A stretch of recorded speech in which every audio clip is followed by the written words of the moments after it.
They created a fake email and sent it to the entire city council. It said, "I stole from clients, used insider knowledge for personal gain, and blackmailed a competitor." None of it was true. But truth did not matter in that moment. Within 72 hours, I lost 3 contracts, 2 board seats, and 30 years of my good name. For a while, I disappeared. Let them think I was ruined. But I was not hiding. I was building, gathering, planning. 6 weeks later, I walked into the community gala with every receipt, every lie traced, every betrayal documented. And when I stood on that stage, I looked into their faces and said, "You forgot who taught you everything." What followed will be talked about for years. Before we continue, make sure to subscribe and drop a comment. What would you do if someone tried to destroy your entire reputation with a single lie? I built my name the same way a man builds a foundation he plans to die on. With care, with patience, with the knowledge that one mistake, one bad corner, and it could all collapse under pressure. For 30 years, I gave the city my time, my reputation, my sweat. I helped families keep their homes. I helped businesses survive after floods and recessions. I did not ask for applause. I asked for results. My name, Martin Cross, came to mean something in Brighton. It meant steadiness. It meant solutions. I was the man they called when problems became too ugly to solve in daylight. I never advertised. I never smiled for cameras. My clients shook my hand in parking lots, not press rooms. But they all knew who I was. And more importantly, they knew what I was worth. That was the problem. When your name becomes valuable, it also becomes a target. Carter Langston came to me as a 28-year-old with expensive shoes, a fast mouth, and no compass. He was talented, but reckless. All style, no anchor. I took him under my wing because he was my godson's college roommate, and because I saw a younger version of myself buried somewhere under the ambition. I helped him smooth his edges, taught him how to speak in boardrooms. I introduced him to 2 of my oldest clients. I gave him the kind of access that takes most men a decade to earn. He started calling me OG like it was a joke. I tolerated it. He brought in money and he listened, at least at first. Then there was Jordan Ames. That one was family through marriage anyway. My niece married him against all advice. He came from generational money and had the fake humility to match. Always talking about networking, optics, perception. A man who smiled while calculating the value of the room he was in. I did not like him. But I kept things civil for the sake of blood. Jordan liked to hover around power. He asked questions about budgets, donor flows, committee appointments. He thought proximity was the same as influence. The kind of man who would dress like a leader but fold when anything real happened. For a long time, I kept them both at arm's length. I shared introductions, nothing deeper. But in the last year, I started hearing my own words repeated back to me, without credit. Carter was speaking at lunches using phrases I had written. Jordan was claiming he had brokered deals I had closed. I brushed it off. Let the younger generation strut. They always want to prove they are next. The first sign came quietly. A client I had worked with for 12 years declined to renew. No explanation. Just a polite email and a vague mention of new directions. Then a friend on the planning council said they were hearing questions about my consulting fees, wondering whether my influence had become too entrenched. I laughed it off at first. That kind of thing comes and goes. Power always attracts suspicion. But the silence started spreading. People stopped returning calls. City Hall put me on hold. At a fundraiser, the director of a nonprofit I had saved from bankruptcy barely met my eyes. I walked into the cafe on Main Street where I had taken meetings every Thursday morning since 2008, and the barista asked for my name like I was a stranger. Something was moving in the air, like a storm about to break, and everyone but me already had an umbrella. The final signal came from someone who owed me more than just a favor. Samantha Giles ran a tech startup I had rescued with a loan from one of my private investors. I spotted her at the farmer's market and waved. She smiled, walked over, then leaned in and said quietly, "Martin, you should stay off social media this week. Just trust me." Then she walked off. That was when I knew something was coming. Not a rumor. A bullet.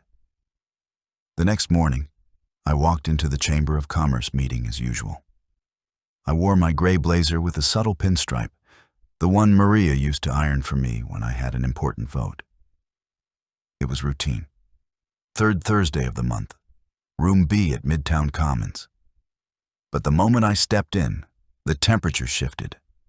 Conversations stopped mid-sentence. The director avoided my eye. Half the board seats were empty, no coffee, no agenda folders. And no one spoke when I said good morning. They went on without me, bypassed my reports, voted on items without input. When I raised a point about the small business initiative I had drafted myself, the chairs skipped past it like I had never spoken. Afterward, as people filed out with quick goodbyes and awkward smiles, Carter stepped up beside me with his hands in his pockets and said, "Might be best if you sit a few of these out, OG. Perception is messy right now." I looked at him hard. What perception? He gave me that same sideways smile he always used when lying to a woman. You know how it is. People talk. That night, I sat on my porch with a glass of rye in one hand and silence in the other. My phone buzzed once. Unknown number. I let it go to voicemail. Then I listened.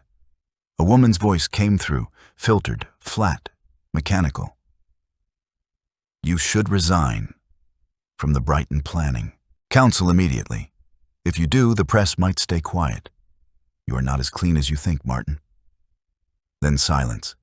No caller ID, no trace. But the threat landed like a slap. I went inside, logged into my private email. There it was. Subject line: urgent ethics concern. Martin Cross sender, crossmartinlegal@protonmail.com. I opened it. It had been forwarded to every city council member, every chamber leader, 3 journalists, and several of my clients. The message was brief but deadly. Multiple sources confirmed financial irregularities, intimidation, and breach of public trust. See attachments. 3 PDFs, each forged with perfect attention to detail. One was a fake email trail showing I had diverted donor funds. The second was a so-called internal memo linking me to a city zoning change that benefited a client. The third was an affidavit from someone claiming I threatened legal action against them unless they dropped a complaint. The signature was blacked out, but the text read clean and convincing. Professional, believable. Everything was fake, every single page. But to someone who did not know me, someone eager for scandal, it looked damning. By noon the next day, I had 3 voicemails from reporters. By dinner, my name had disappeared from the chamber website. One of my clients emailed saying they were suspending all projects pending clarification. The mayor's assistant left me a message saying they were launching an internal review. No one called to ask if it was true. Not one. They all assumed smoke meant fire. 30 years. That is what it took to build this name. And someone had reduced it to rubble in 72 hours. Someone who knew how. Someone who had studied me. Someone I had helped. I poured another drink and stood at the window, watching headlights blur through the street lamp haze. Carter, Jordan, maybe both. I remembered every favor, every call, every introduction, every open door I had created for them. And now they were trying to close mine. This was not random. This was planned. And I was not going to lay down for it. The email was still open on my screen. The fake allegations displayed in clean black text with all the confidence of truth. Whoever wrote this knew how to mimic me, how to sound professional and measured, how to use just enough detail to pass a first read. They had written in my cadence, referenced actual dates, quoted moments only someone close would have known. That was what made it dangerous. It was not outlandish, it was surgical. I printed the attachments and sat with them like a man reading his own obituary. The fake donation misappropriation memo listed a figure of $68,000 tied to a grant from Brighton Metro Charities, a real organization I had helped guide through a rebrand last year. The fake email chain implied that I redirected the funds to a private LLC. The LLC name was familiar. It was the same shell Carter had registered when he started his side work. They used his company name, but attached it to me. The second document accused me of manipulating a zoning decision for profit. It cited a case where the city approved a retail overlay for a development firm that had been my client. I had not worked on that project in over 18 months, and my involvement had been limited to facilitating a pitch deck and connecting them with a branding consultant. But the timing had been twisted, and the language made it sound like I had lobbied the zoning board directly. I had never spoken to a single official about it. The third piece was the most infuriating. A false affidavit claiming I had threatened a woman into silence over a financial dispute. It was signed Anonymous Consultant, but the formatting mimicked an actual statement submission. They even used real headers. The accusation was disgusting. It implied emotional coercion, silence in exchange for continued employment. There were no names, but the suggestion alone was enough to rot everything I had ever built. The packet had been designed to travel fast.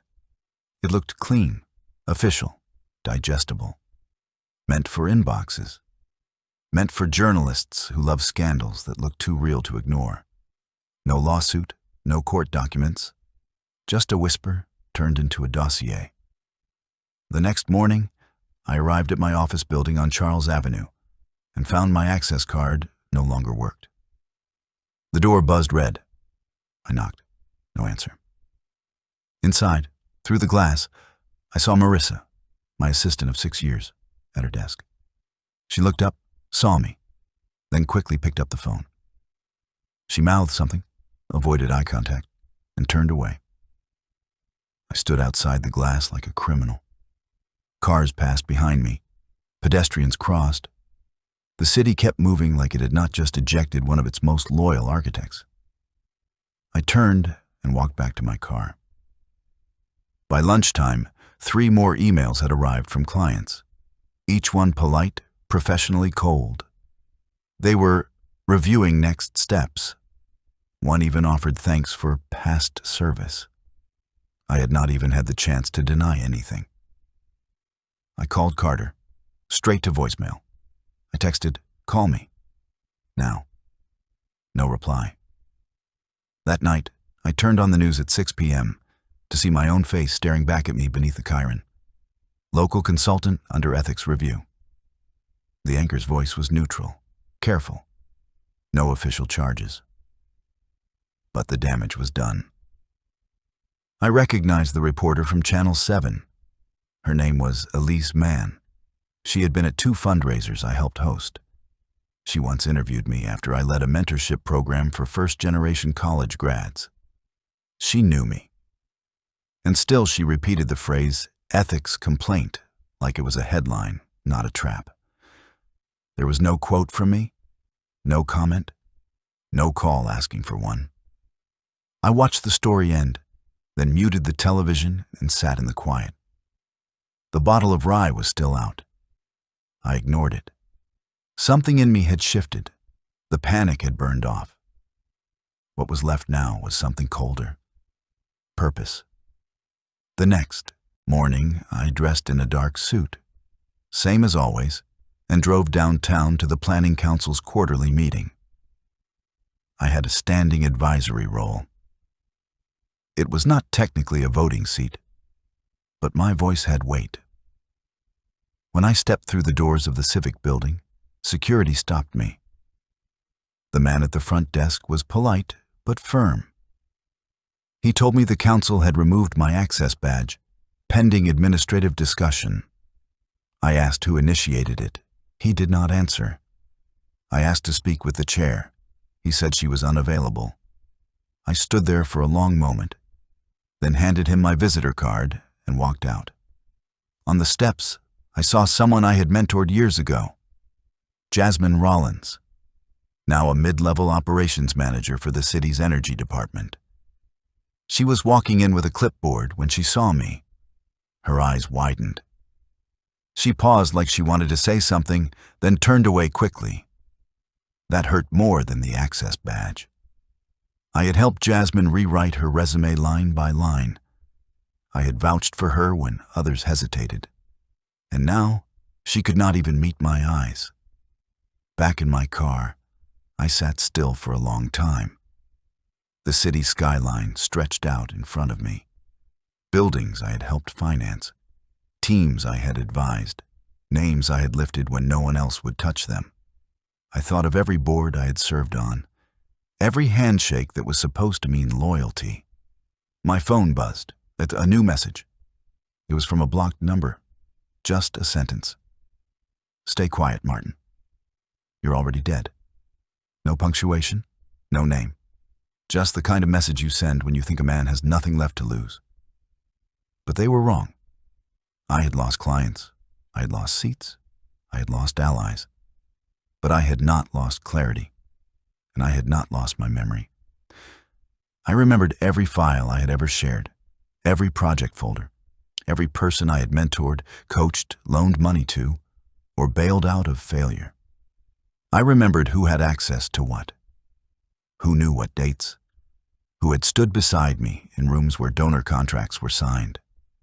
And most importantly, I remembered the men who benefited the most from my absence. Jordan Ames had been trying to get into Brighton's civic leadership for 2 years. He never got past the first round. Carter had dreams of being a public speaker, pitching seminars, raising capital. But he never had the name recognition to make the leap. Until now.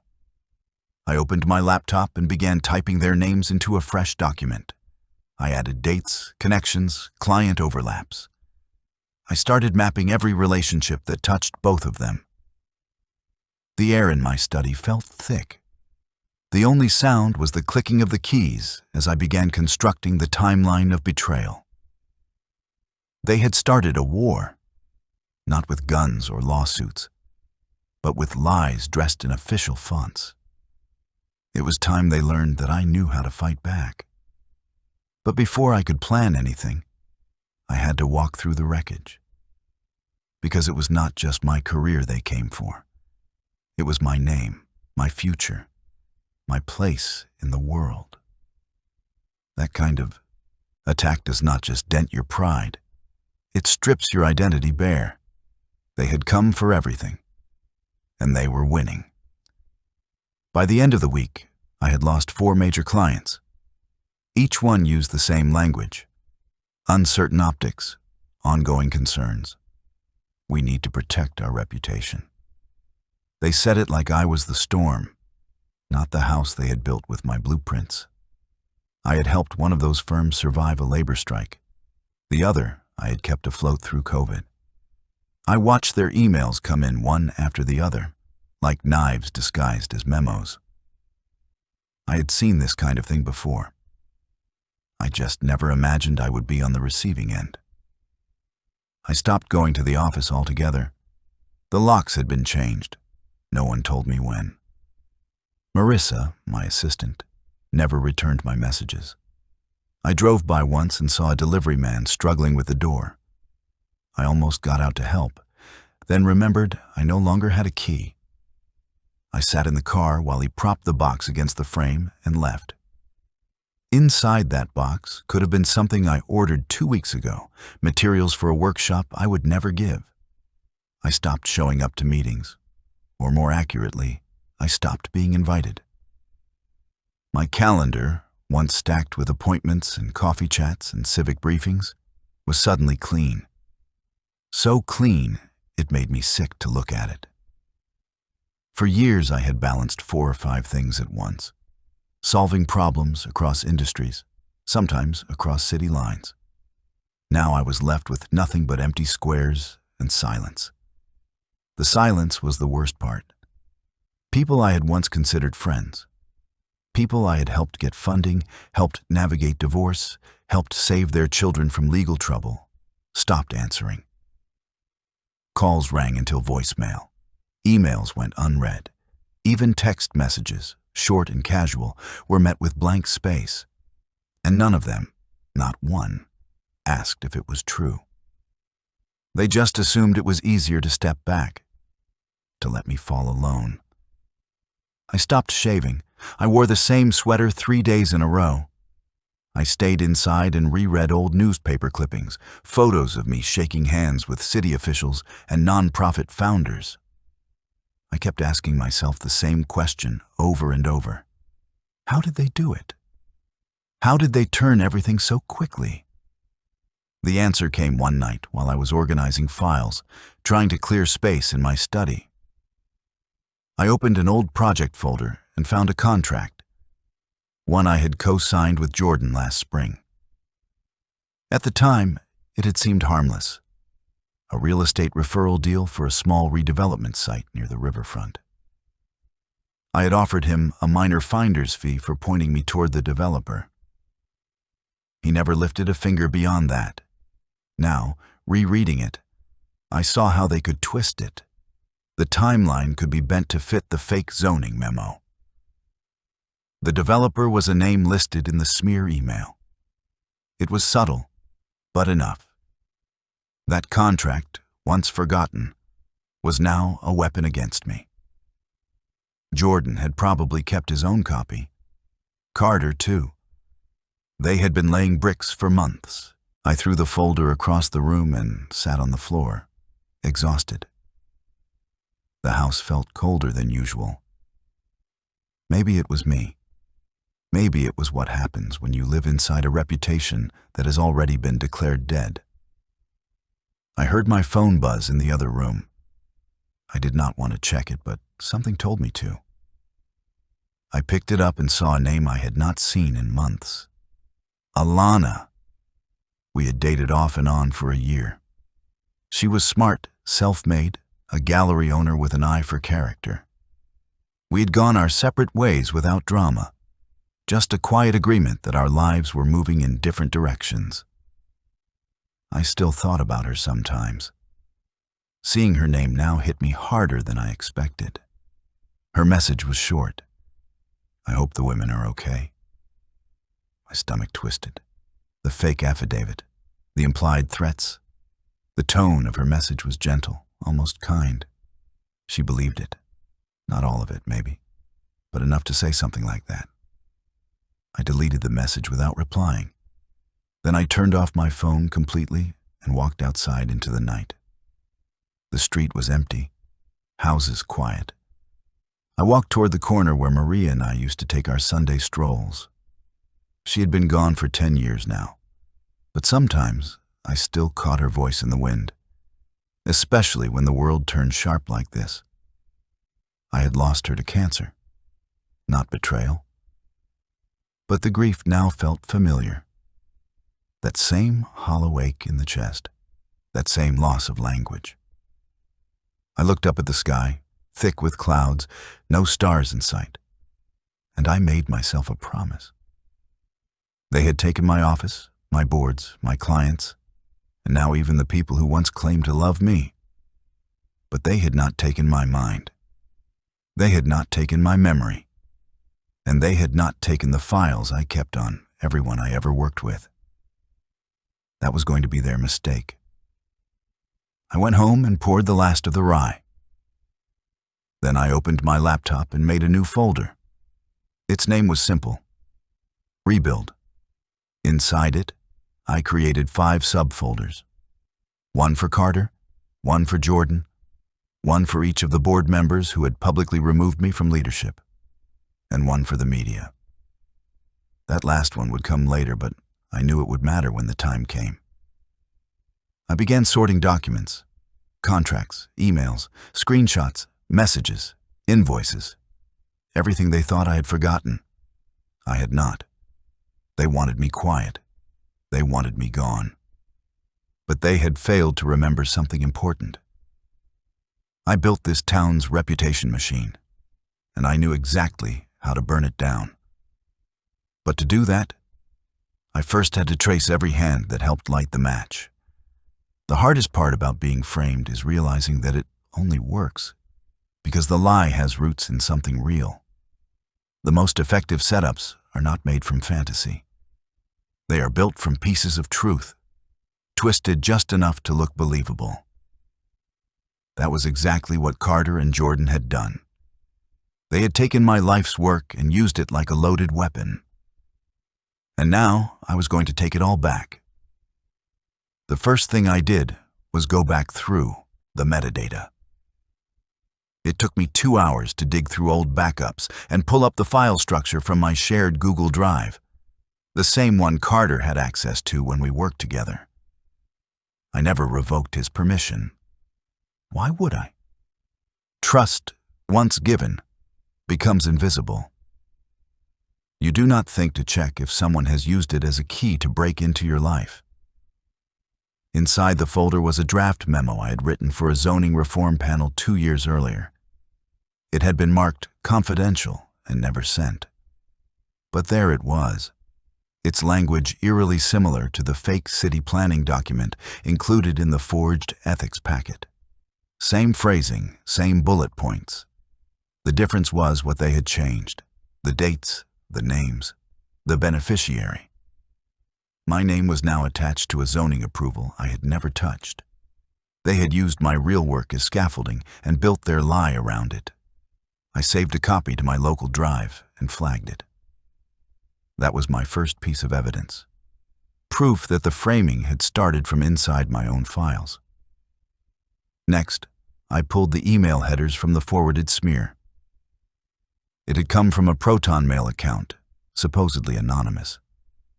But Proton Mail, while encrypted, still left fingerprints when someone made mistakes. The person who created the fake account used a familiar pattern: underscore, initials, birth year. I had seen that same pattern before in an old invoice Carter had submitted when we ran a joint client campaign. Carter, 92.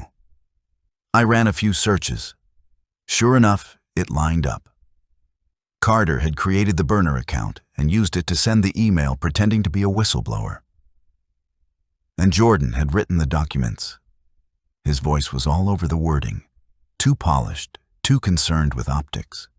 The phrasing, the tone, the false humility buried in phrases like regretfully reporting and with no desire for personal gain. It was Jordan's language. I had heard him use it in meetings.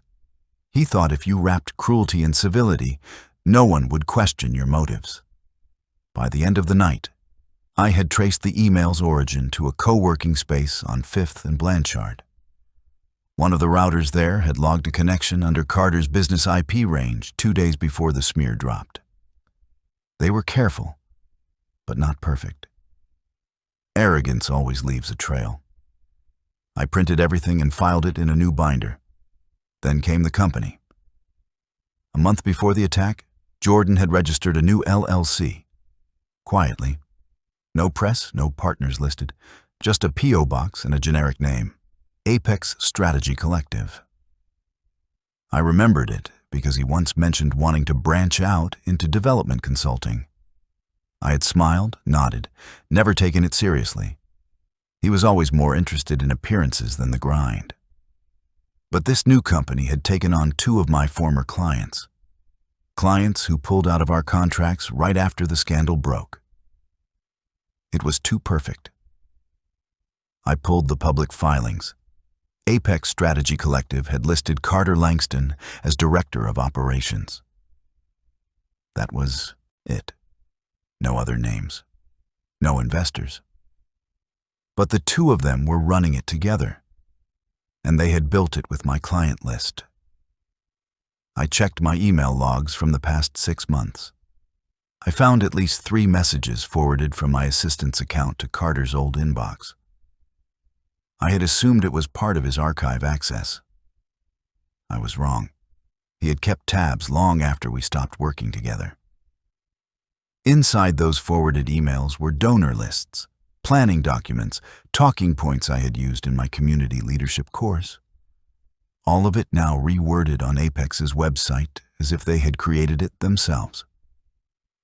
The worst part? No one had noticed, because in Brighton, once your name is tainted, no one stops to check who replaced you. They just follow the next loud voice and call it progress. It took me another day to gather everything. Printed emails, matching metadata, website copy theft, client overlap, evidence of sabotage. The fake affidavit, when cross-referenced, even lifted sentences from a legal complaint Carter had once helped draft, poorly, I might add, for a case we never filed. He had taken that old draft and turned it into fiction with my name on it. They had planned this for months, maybe longer. But the most damning piece came when I searched through Jordan's public LinkedIn connections. One name jumped out. Elise Mann, the Channel 7 reporter who first ran the segment about me. That same Elise had once done a glowing profile on Carter when he led a junior business mentorship event. That was last spring. I looked back through the timeline. Within 3 months of that article, she was investigating ethics rumors connected to my name. They had planted the story before they sent the email. This was not just sabotage. This was a campaign. I closed the laptop slowly and sat with the silence. My study was filled with shadows. Outside, the wind moved through the trees like water. I reached for the binder again, thick now, organized by dates and names. It felt like a weapon, but not yet complete. I still needed to know who else knew, who helped, who stayed quiet. That night, I drove across town to see one of the oldest members of the chamber. Her name was Candace Bell. She had been a friend of Maria's once, and she had served on the Civic Budget Committee longer than anyone. I called her from the car. She answered on the 3rd ring. "Martin," she said carefully, "I just need 5 minutes. Not asking for anything, just to talk." She hesitated, then agreed. When I arrived, she met me at the door in a gray sweater and house slippers. No judgment in her face. Just something tired, something disappointed. We sat at her kitchen table. I explained everything. The files, the timeline, the lie. Candace listened. Then she said what no one else had said in weeks. "I believe you." My throat tightened. I did not speak. She leaned forward.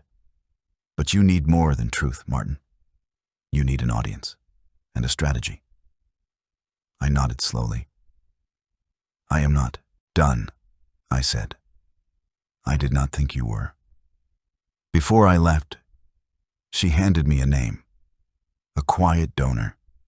Someone high enough to make noise. Someone who still held weight. I walked out into the cold night with a name on a note card, a binder full of proof, and something I had not felt since this all began. Leverage. That note card burned a hole in my pocket the whole way home. It carried the name of a man who preferred silence, whose power came from staying out of headlines. Franklin Denton, senior partner at a regional law firm, longtime donor to city development projects, and a man whose whispers had moved more decisions than most votes. Candace told me he was one of the last holdouts, someone who had doubts about the smear but had said nothing publicly. She believed if anyone could move the needle from behind the curtain, it was him. I did not call him right away. That would have been a mistake. Men like Denton do not respond to desperation. They respond to certainty. So I spent the next 2 days building my case the way a prosecutor builds a closing argument. Methodical, layered, undeniable. I opened a new document titled Sequence. It laid out the events in perfect order. The date of the fake LLC registration, the first client dropout, the burner email, the story leak, the Apex Strategy website launch. I embedded screenshots. I tagged IP logs. I included Carter's metadata trail, Jordan's company filings, and the reporter connection. I labeled every piece of evidence with its source path. It was not flashy. It was clean, undeniable, and quiet. Then I created 5 sealed packets, 5 manila envelopes, each addressed to someone who still mattered. Franklin Denton was the first. The others were targeted carefully. A board chair, a donor, a city official, and a journalist with a reputation for slow-burning exposés. Inside each packet was the truth. Not speculation, not theory. Truth backed by documents, timestamps, and cross-referenced betrayal. I even included a 1-page summary letter that read, "This is not a request for help. It is a correction to the record. Do what your conscience allows." Then I mailed all 5 and waited. On the 3rd day, Franklin Denton called me from a blocked number. I answered immediately. His voice was steady, polite, firm. "I reviewed your materials," he said. "They are thorough." Because the truth tends to be. He paused. "Do you plan to go public?" "When the time is right," I said. "You will not get your reputation back in full." "I am not asking for full. I am asking for clean enough to bury theirs." He let out a low breath, maybe a chuckle. "You always were a quiet storm, Martin. You did not need noise. You just moved air." "What do you think now?" "I think you need one more set of eyes on this. Someone louder than me. I have a name." "Then send it." The call ended there. No promises, no pledges, but I had the sense he would not stay neutral much longer. That same day, I created an encrypted folder online and gave private viewing access to 3 people. 1 reporter, 1 judge's wife who sat on a major arts board, and 1 state-level ethics committee advisor who owed me a favor from 12 years back. I titled the folder simply, Proof. Then I made my first real move. I tipped off a journalist anonymously through a secure form. Not the reporter who ran the smear, someone else, someone hungry. The message was brief. If you want to see how 2 men hijacked Brighton's consulting ladder and destroyed the man who built it, follow Apex Strategy. Ask about the emails. Ask about Carter's burner account. Ask about who wrote the zoning memo. That night, the city started buzzing. I heard from an old contact who still worked at City Hall. She told me 2 donor groups had quietly requested updated records from Apex Strategy. The buzz had reached the inside.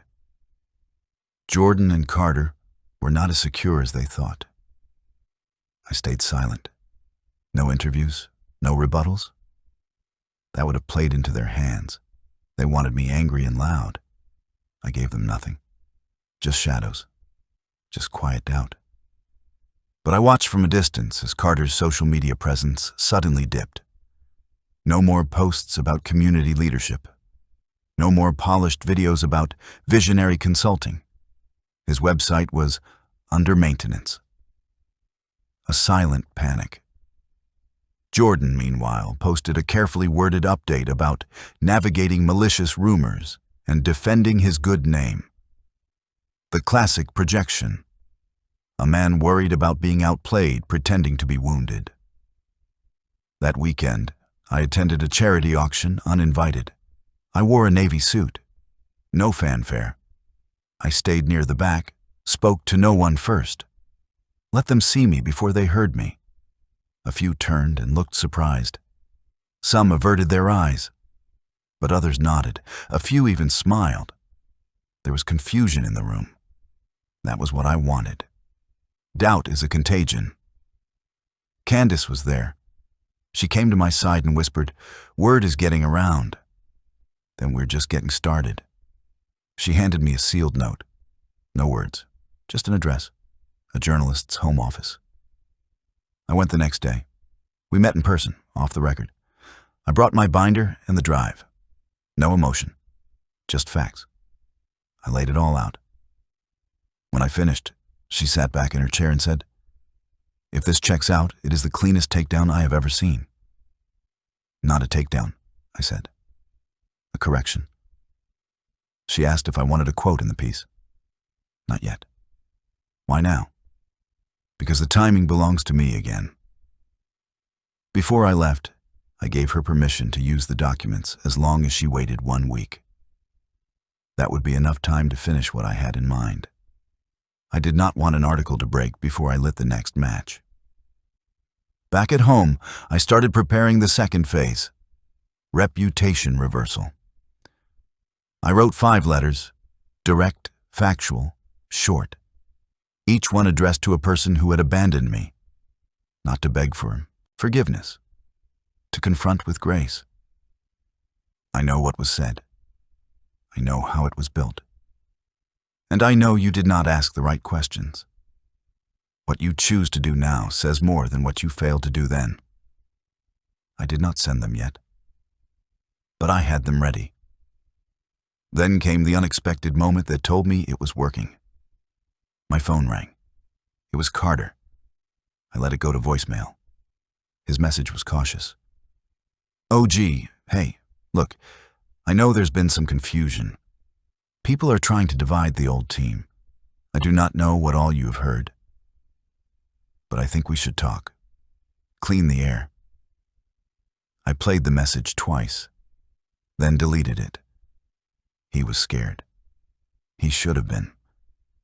Because the quiet counterattack was only beginning. The day the article dropped, Brighton paused. Not completely. Not in the way cities collapse under scandal, but in the way people do when they realize they have made a mistake too big to ignore. It appeared on the digital front page of Brighton Ledger at 8:03 a.m. The headline was sharp, not loud. "Consulting power couple linked to coordinated ethics fabrication." The article named no names in the headline, but the body told the whole story. Carter Langston and Jordan Ames. Apex Strategy Collective. A whistleblower email traced to a private IP public records showing client theft. Digital forensics matching leaked documents to language pulled from previous memos written by someone else, me. I had given the journalist everything she needed to make the truth not just clear, but undeniable. She had done the rest, with care, with precision, and without theatrics. The most devastating thing in the article was not the accusation. It was the proof. Screenshots, timestamp logs, server traces, even a quote from a local IT consultant confirming that the anonymous account used to send the smear had logged into the chamber's public Wi-Fi system 3 days before the scandal broke. That system required name check-ins. The name was Carter's. By noon, the article had been shared over 500 times. 3 local influencers reposted it. A city podcast spent an entire segment reading it out loud. I stayed silent. No tweets, no statement, no interviews. That afternoon, I drove to a private mailbox service and sent out 5 more packages. Each one went to a different destination. 2 to clients who had dropped me, 1 to the board of a community bank that had rescinded an offer, 1 to a regional business association, and 1 to the mayor's assistant. Inside each package was the same thing. A slim folder labeled Timeline of Deception. Nothing dramatic, just clean truth. the kind that forces people to reconsider their silence. The next morning, Jordan posted a message on LinkedIn. It was long, defensive, performative. He framed the article as an attack on entrepreneurship, blamed smear tactics, and claimed the truth would soon come to light. But the post had over 100 comments within the hour, and not one of them was in his favor. Then Carter went quiet. No posts, no responses, no quotes. That same day, a partner at a private firm reached out to me quietly. She asked if I would be willing to provide a statement, not to clear my name, but to explain what had happened. I declined. She understood. By the end of the week, Apex Strategy's website was taken down. A placeholder message appeared. Under structural revision. Jordan's email auto-replied with a vacation notice. Carter's bounced back completely. But I was not finished. The city's largest annual event was coming, the Brighton Civic Gala. Invitations had gone out weeks earlier. It was where politicians, donors, business leaders, and volunteers all collided in one glittering evening. And I still had my name engraved on the founder's wall in the venue's main hall. I called Candace Bell and asked a simple question. Do you still serve on the gala committee? I do. I need to be in that room. You are already on the list, she said. They never took you off. I booked a fresh suit the next day. Not my usual gray. Navy with a crisp white shirt and a dark tie. I wanted to look like a ghost who had not only returned, but had brought receipts. Then I called the reporter who broke the story. I am ready, I said. For an interview? Number for something better. At the gala, I arrived 15 minutes before the doors opened. The event staff looked stunned to see me, but no one blocked me. I was still a founding sponsor, still technically a mentor on record, still, by all paperwork, Martin Cross, the man who had helped make this city smarter, sharper, cleaner. I did not mingle. I stood in the corner, watched the guests arrive, watched the glances shift. Some were confused. Others were quiet. A few approached, offered stiff handshakes and half smile. Then I saw them, Carter and Jordan. They entered together, wearing tailored suits and fake confidence. Their smiles faltered when they saw me. For one long moment, no one moved. Then Carter reached for a drink and pretended to check his phone. A city official tapped her glass and called for quiet. Dinner would be served soon, she said. But first, a few words from the floor. She looked toward me. It was not on the schedule. But she had made space. I nodded and stepped forward. I walked to the podium, slow and steady. I did not look at Carter. I did not look at Jordan. I looked at the room. These were people I had helped. People who had forgotten me the second it became easy to do so. I was not planning to speak tonight, I began. But since my name is still on the wall, I figured I had earned a minute. A few polite laughs, a few awkward coughs. I have been quiet these past few months, not because I was guilty, but because I was busy. Cleaning, documenting, connecting dots. I reached into my coat and pulled out a folder. Thin, clean. I brought a few of those dots with me. I opened the folder and placed it on the podium. The details are already public. I will not bore you with repetition. But for those who never asked, never checked, and never cared, here is your answer. The lies that were spread about me were written by the very people some of you raised your glasses to not 10 minutes ago. Carter shifted in his seat. Jordan stared straight ahead. They took my name. They used my trust, and they tried to build their own legacy out of mine. I paused. But here's the thing about legacy. You do not inherit it. You earn it. I stepped away from the podium. No grand gestures, no yelling, just truth. On the way back to my seat, I passed Carter. His face was pale. Jordan was sweating through his collar. Then I heard it. A voice behind me. Low, cold. We should talk, in private. I turned. It was the city's director of ethics enforcement. He had approached Jordan with a paper in his hand, a notice. Carter stood slowly and walked toward the exit, pretending not to hear. The night continued. Laughter returned. Glasses clinked. But the room had shifted. So had the power. The next morning, the Brighton Ledger published a follow-up article. It was less investigative, more reflective. The title was blunt. A fall, a lie, a return.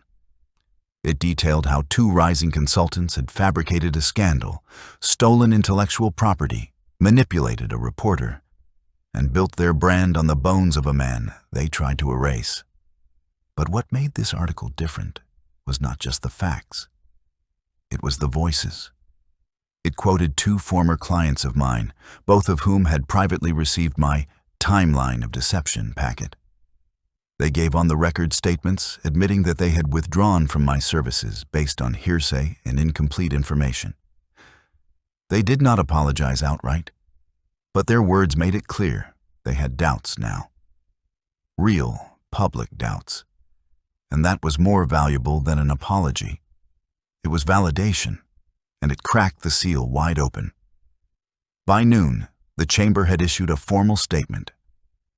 Mr. Martin Cross remains in good standing with our advisory board. Any actions taken during the last quarter are under review, pending new documentation. I read the statement slowly. Twice. They would never say the words outright. These people never did. But that sentence meant everything. It meant they were afraid. It meant they were adjusting course. And it meant Carter and Jordan were no longer protected by the silence they once relied on. Later that week, the mayor's office announced that all consulting partnerships tied to Apex Strategy Collective were temporarily suspended, pending a review by the city's legal department. No charges had been filed yet, but the formal language was a signal. It meant subpoenas were being drafted. That was the beginning of the end. And I had not even lifted a finger publicly. Not a single press conference. Not one interview. Just facts handed out like quiet landmines. By Friday, Carter's LinkedIn page had gone dark. His company bio was scrubbed.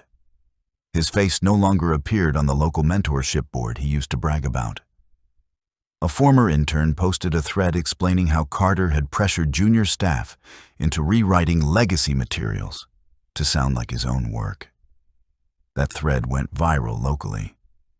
The comments filled with former colleagues. They told stories I had suspected, but never confirmed. How Carter would name-drop my contacts, use my phrases in pitches, and imply he had co-led deals I had closed long before he ever entered the room. For a time, his act had worked because no one looked too closely. Now everyone was looking. Jordan's spiral was different. He went on defense. Posted a 5-minute video in his office, framed by bookshelves and a bottle of whiskey that was supposed to look casual. He said he was the victim of cancel culture, that petty vendettas had hijacked the narrative, that the media was complicit in orchestrating a calculated character assassination. It would have sounded almost convincing, if not for one fatal detail. The journalist who broke the story posted a response video later that evening. It was short, just her seated at her desk, holding up a copy of the original forged memo. Then she turned it over and showed the digital fingerprint on the back page. The metadata read, "Created by JAMS device, Surface Pro 4, date April 22, 2025. There it was. His initials, his laptop, his file. She said nothing else, just held it steady for the camera and let the evidence speak louder than outrage ever could. That weekend, I received 3 calls. One from the city council, requesting my insight on an urban planning audit that had stalled in my absence. One from a university, asking if I would return to guest lecture on public ethics. And one from a local nonprofit whose board I had previously been removed from without warning.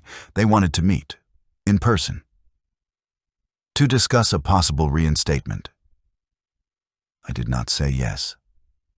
I did not say no. I let the silence on the line carry its own message. I would not beg to return. If they wanted me, they would need to do more than invite. They would need to explain. They would need to earn it. That night, I sat in my den, binder in my lap, the fire low in the grate. It was not about vengeance anymore. It was about weight. When someone tries to erase your name, they are not just stealing your work, they are trying to steal your legacy. That is something you do not let happen quietly. You do not scream about it. You prove them wrong so thoroughly that their only remaining choice is to disappear. And that was exactly what was happening. Bit by bit, inch by inch, their confidence was dissolving. Their brand was contaminated. Their calls were going unanswered. Their events were being canceled. Their allies were backing away in silence, afraid of being dragged down next. Then something happened I did not expect. A letter arrived in the mail, handwritten, no return, address. But I recognized the penmanship. Marissa, my old assistant. She had vanished the day the rumors surfaced. I had not blamed her. Not fully. She had always been sharp, cautious, fiercely loyal to the perception of power. Her letter was 2 pages long. She admitted she had been pressured. That Carter had offered her a position at Apex in exchange for access to my private folders. That she had been promised equity. That Jordan had assured her everything would be handled clean. She said she had stayed quiet out of fear, but now saw what they really were, and what I still was. At the bottom of the 2nd page, she wrote, "I made the wrong choice. I am sorry. If there is any way I can help now, I will." No signature, just the letter and the truth. I folded it carefully, placed it in the binder, and marked the page. This was not over. Not yet. But the path was clear. I had spent a lifetime teaching the city how to spot lies dressed in power suits. Now they were learning how deep those lies went. And I was not finished showing them, because there was one more move to make. One more stage left to reclaim, the place where it had started, the chamber. The next meeting was a week away. I planned to walk through that door and say everything they had refused to hear the first time. Not for revenge, not for applause. For clarity, for truth, for the legacy they tried and failed to steal. The room was smaller than I remembered. Or maybe that was because people were actually looking at me again. No one made a scene. No one stood to welcome me. But every head turned. Every whisper died as I stepped toward the center table with the same binder under my arm. The one they ignored months ago when they chose silence over integrity. The chairwoman glanced at me, unsure whether to call security or lean forward. I spared her the choice. I placed the binder on the table and spoke clearly. You believed a story because it was easier than asking the right questions. You let 2 men replace truth with performance. They wore suits, used big words, smiled in the right places. And because you were afraid of public embarrassment, you gave them my chair. But truth does not vanish when a room chooses convenience. It waits, and then it returns. I opened the binder to a single page. Nothing more. They had already seen the rest. The article, the evidence, the fallout. I slid the page forward. This is a notarized statement from your former ethics director. She received a forged memo submitted by someone with ties to Apex Strategy. That same memo is now traced back to a single IP. You know the name attached to it. No one moved, not even the chair. I will not be demanding my title back. I will not be filing civil claims. But I will be watching who does and says what after this moment. And so will the city. I stood in the silence, then walked out. That was how it ended. Not with applause, not with ceremony, but with quiet exposure. The kind that echoes longer than any speech. 2 weeks later, Carter Langston left town. Word was he moved to Nevada, trying to start something new under a different name. Jordan was suspended from all official boards and quietly let go from a consulting role he once bragged about. Apex Strategy was dissolved. And the reporter who helped them? She posted a vague statement about editorial redirection, then deleted her professional accounts. As for me, I never asked for my name to be rebuilt. I just let the truth stand tall where lies used to cast shadows. That was enough. Some reputations are given, others are taken. Mine was earned again.